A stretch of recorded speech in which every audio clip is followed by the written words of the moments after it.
Shalom Lakem, avec vous le pasteur Anani dans cette vidéo, les mots de la Bible. Nous avons en 5 minutes ce terme assembler.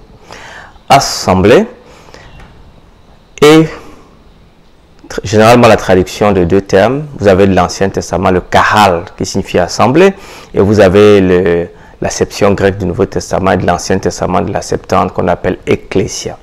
Ecclésia, pour parler de lui, était utilisé par les Grecs pour toute assemblée convoquée pour des buts politiques ou non, mais surtout des citoyens, ou comme nous devrions dire, une sélection parmi les citoyens, c'est de la classe dominante. Le mot signifie d'abord l'assemblée de ceux qui sont appelés, c'est-à-dire une assemblée d'élus. Par conséquent, il est utilisé dans la Septante d'Israël comme étant appelé et comme étant une sélection parmi les nations. Alors, il a ensuite été utilisé pour la congrégation qui est en adoration au tabernacle, comme distingué du reste du peuple. Alors, en ce sens, le terme assemblée est utilisé dans l'Ancien Testament. Les évangiles, en partie dans les livres des Actes, aussi ont cette acception. C'est le terme des Septante qu'il utilise pour la communauté d'Israël, assemblée ou non. Dans les évangiles, le mot se limite à Matthieu 16, 18 et 18, 17, où il désigne la nouvelle ecclésia de Christ par opposition à l'ancienne. Bon, regardons donc cette acception de l'Ancien Testament. Genèse 49, verset 6 nous dit que mon âme n'entre point dans leur conciliabule, que mon esprit ne s'unisse point à leur assemblée, car dans leur colère, ils ont tué des hommes et dans leur méchanceté, ils ont coupé les jarrets des taureaux.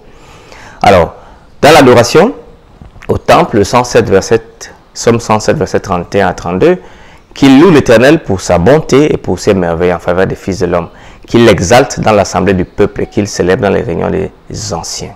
Vous voyez ici, et dans le texte de Matthieu 16, 18 que j'ai précité, moi je te dis que tu es Pierre et que sur ce roc je bâtirai mon église.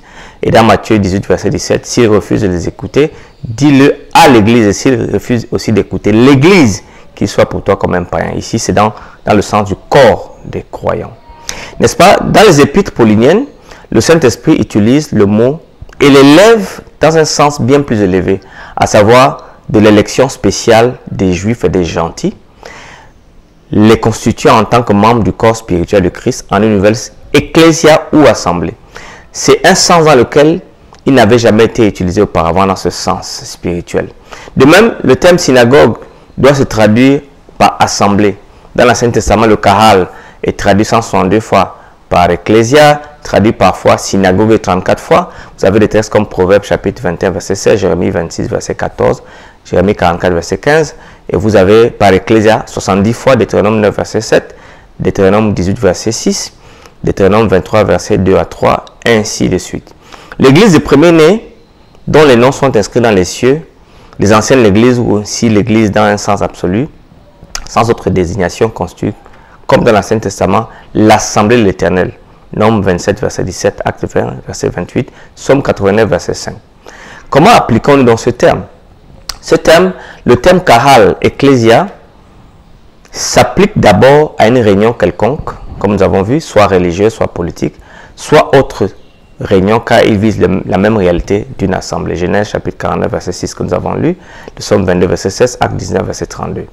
Par exemple, ici, vous avez « Prenez garde à vous-même et à tout le troupeau sur lequel le Saint-Esprit vous a établi évêque pour paître l'église de Dieu, qui s'est acquise par son propre sang. » Alors, quelques-uns même, des Asiates qui étaient ses amis, envoyèrent quelques-uns vers lui pour l'engager à ne pas se rendre au théâtre. Les uns criaient d'une manière, les autres d'une autre, car le désordre régnait dans l'assemblée. Le terme ici, c'est ecclésia. Alors, le terme signifie simplement une multitude ou la foule.